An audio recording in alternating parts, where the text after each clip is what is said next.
Welcome to Digital Asset News. Take your top stories in cryptocurrency and digital assets. Now bring them down to bite-sized pieces. Today, what I really want to talk to you about, and really the only thing that is as far as like major, are fees. And fees are outrageous. And I want to show you a graphic from Masari, which goes over the different fees for all the different top crypto and digital asset projects, and how that relates to what we would consider massive fees and the network effect and how it all kind of ties in together. So we'll take a look at what's going on in just that specific aspect.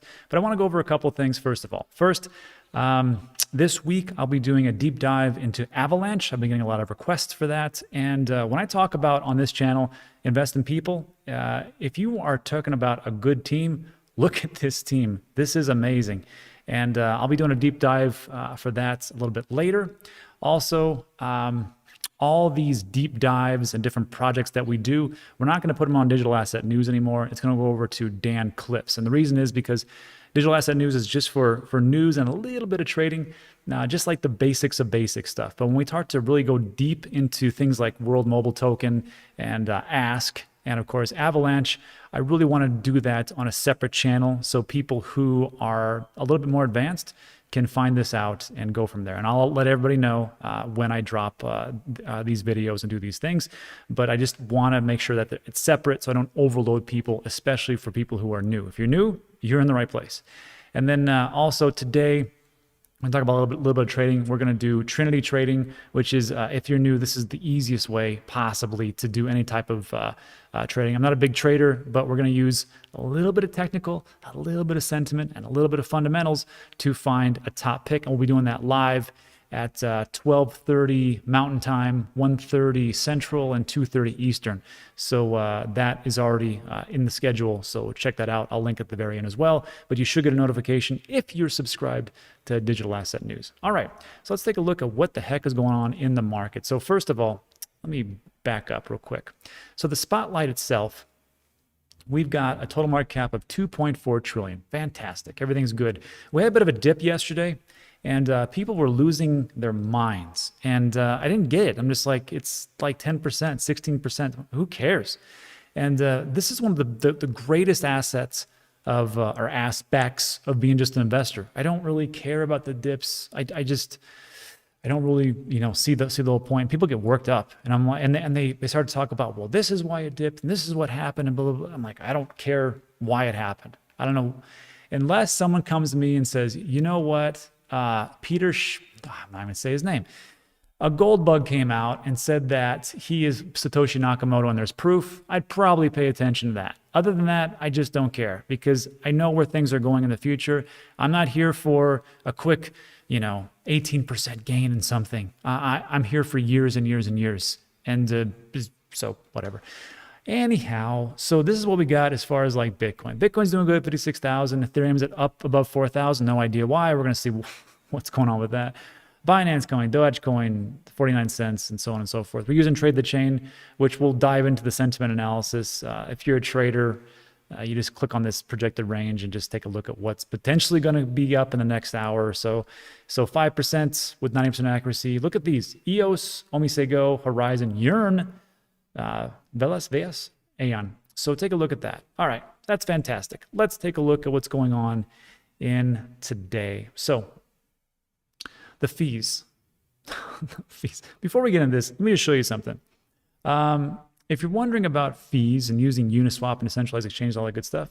So when we go to like Uniswap, Uniswap version 3 is out. Hey, great. So when you click on that and try to do any kind of swapping, usually it's going to say this: no liquidity, so sad, too bad. And then you got to, click the trade with V2. And what I'm going to do is this is 0xMR for ETH, and I'm going to swap anyway. And I'm going to confirm the swap and whatever. And then what's going to come up, I'll link this a little bit. The gas fee is $187. Let me take a screenshot of this because you can't see it right here, but I will put it in post. The gas fees are $187. So it's for $800, 0.2 ETH, and 187, you're going to spend almost $1,000. I mean, total. So I'm going to reject that. That's probably a good idea. And that's what's going on with fees. And everybody's like, well, who cares? Because Ethereum is going to be fantastic. Maybe so. I don't know. But we take a look over here. And then when we take a look at the fees itself, let me blow this up so you can see exactly what I am talking about. So this website was actually shared to me from Ada Ape. And if you don't follow Ada Ape, this guy loves Cardano, if you couldn't tell. And he's a smart guy, or gal, I don't know who he is, or them, I have no idea. And he shared this, and he talks about, hey, Cardano moved 9.7 billion in transaction volume in the last 24 hours. ETH moved 24 billion. Here's the fees. ETH charged 88 million, ADA charged 18,000. And I was like, So I took a look at this nice little website, which I will link in the description below. And we can see that Ethereum is the top one here.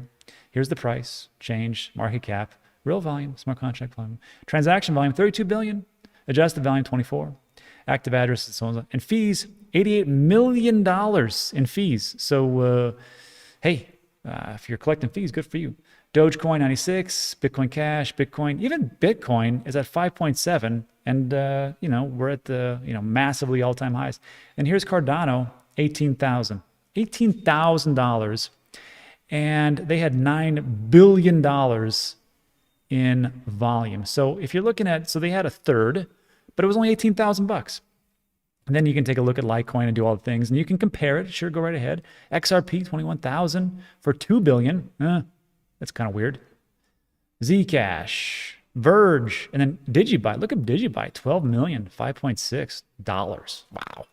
So that is essentially what's going on. It makes you think about fees. It makes you think real hard about fees, honestly.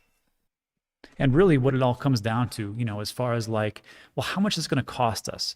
What's going to happen? How is it all going to take effect? Well, first of all, some people will say, well, you can't really compare that because, Cardano has no smart contracts. That's very true. And people will say, well, Cardano is just vaporware and all these different ones are vaporware because they don't do anything. And, Ethereum does. But really, if you think about it, this is my thought. What does Ethereum really do as far as decentralized exchanges? I mean, yes, you can swap for another ERC20 token. That's great, right? But what else are we really doing? Are we putting mortgages on as far as a smart contract? Can we buy and sell properties and put them on there like that? Are the smart contract functionality really gaining a foothold in real world usage as far as like land and just like banking? Of course, DeFi and things like that, sure. But we're still in its infancy, I think. And even though people will say, well, Cardano doesn't have this or Digibyte doesn't have that or whoever, whatever it is, sure. We're all in price discovery mode and speculation. Let's just be honest.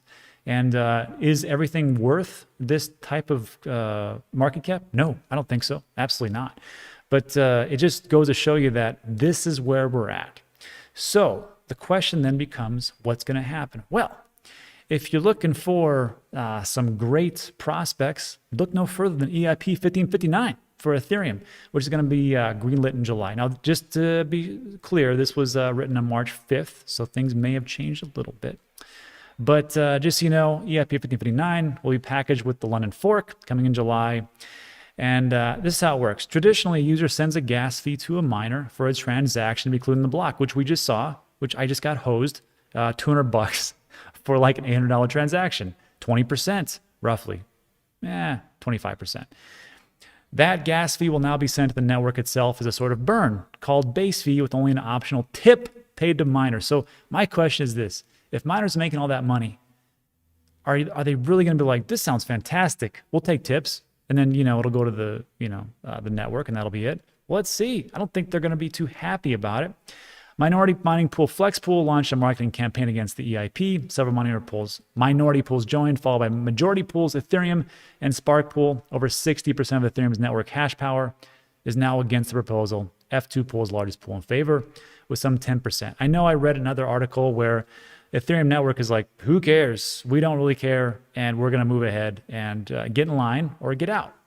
So July is going to be just straight fireworks, because July, August is when this is going to go into effect, on top of with the Alonzo integration. You're going to have smart contracts on Cardano around the same time. So really, if you're going to see, if this is my thought, if you're going to see any type of traction happen for Cardano, it's going to be around that time. And if nobody moves over to Cardano when they have smart contracts, then I'm going to pull a Mike Novogratz and hang up my Spurs, because that will be it. I don't think you could really say too much about that. But I truly believe that it is going to happen. It's going to happen right here with World Mobile Token, and they're solving a problem for 4 billion people in a $1 trillion industry. World Mobile Token will be minted as a native asset on the Cardano blockchain. If you want to watch that video, check it over on Dan Clips. There's a link in the description where it says follow Dan. There's 3 things. One is Twitter, and the other one is Dan Clips. You can find it quite easily. So that is what's going on. And if you're not too really, enthused about these fees and whatnot, you can always take a look at Zero.exchange. I'll link it in the description. I don't have a link in the description right now. Zero.exchange, they use all these chains, so you can find the cheapest aspect. Also, Avalanche. If you don't have any Avalanche, you can send over Tether or a little bit of that, and they will give you a little bit of Avalanche to make transactions and buy more Avalanche to make it super cheap. And this is why I am doing that enormous dive into Avalanche, because I think it could be pretty darn big as time goes on, but who knows? So that is that. That is it for today. There's just a couple of things more I'd like to make mention of, and that is, actually, no, it's not today. To finish it all up, excuse me. Fees and the network effect. And people talk about this all day long. And even I talk about this with Voyager, how the network effect, Metcalfe's law, everything's going to be great, kumbaya. But in all honesty, you can lose a lot of market share real fast. And things move so quickly in crypto and digital assets. Really what people want, and actually, I actually stole this from Kim.com, because he was talking to Tone Vase and Wu, whatever his name is, about Bitcoin versus Bitcoin Cash. And he goes, look, I had one of the largest internet websites, and I can tell you what people want. They want things cheap, they want them fast, and they just want better service. And he goes, if you're looking for transactions, Bitcoin ain't it. And it's going to be Bitcoin Cash. And that's why he's building things like Bitcoin Cash. And then for me, I think about this. If there was another competitor which had smart contracts right now, Ethereum would be in the dust. It is what it is. And people talk about the network effect and everything else. Well, here's Blockbuster, and look what happened to them. People said, you know what? I'm sick and tired of these damn fees of returning it. And I'm old enough to remember, because I used to have to pay it. And then if you didn't rewind it, well, when they had CDs, yeah, VHS even. So it would be a lot. It would be expensive. And then you had to actually get up out of your house. It was just awful. Just horrible times, kids. And then on top of that, so that's just Blockbuster. And that was just, a little bit of money. And then Netflix came around. And Netflix is like, hey, don't have to do anything. Don't have to rewind anything. And guess what? It's only $9.99. Well, I'll do that all day long. And then that happened. And of course, if you take a look at network effect, what about MySpace? What happened to MySpace? MySpace was the hugest social media platform when everything came out in the early days of the internet. Now look what we have. Facebook, Instagram, and TikTok, and everything else. Make it easier, faster, cheaper. I mean, you can't get much cheaper than Facebook. Where Facebook messed up is that it's super expensive in all the different data that they collect. And that's why they're losing market share. And then, of course, the last one would be banks. Why would you go to and use a bank when DeFi is going to take over? Why? And of course, right now, Ethereum rules that roost. But as we just see, faster, cheaper, easier, better. Who knows what it's going to be? That's why I hedge my bet and I own both. Anyhow, so that's it for today. The last thing I will just say is this, is that I believe that there is going to be a bigger dip coming up. Remember that in the United States, we used to pay taxes on April 15th. We got to push back a month to May 17th. Right now it is May 11th. So we got about 6 days or so. Expect a dip in that time frame. So you'll probably find some great deals. And if you're looking to do your taxes, I did a great video. Well, I did a pretty good video about CryptoTrader.tax. Users of Dan, they get 20% off, link in the description, and it shows you exactly how to do it. And again, from the time that I signed up to actually filled it out and got it to my CPA, it took me like 30 minutes. On top of that, if you don't want to pay taxes at all, think about a crypto IRA. This is iTrust. I've been using those for now a year and some change. And I'm actually maxed out for this year.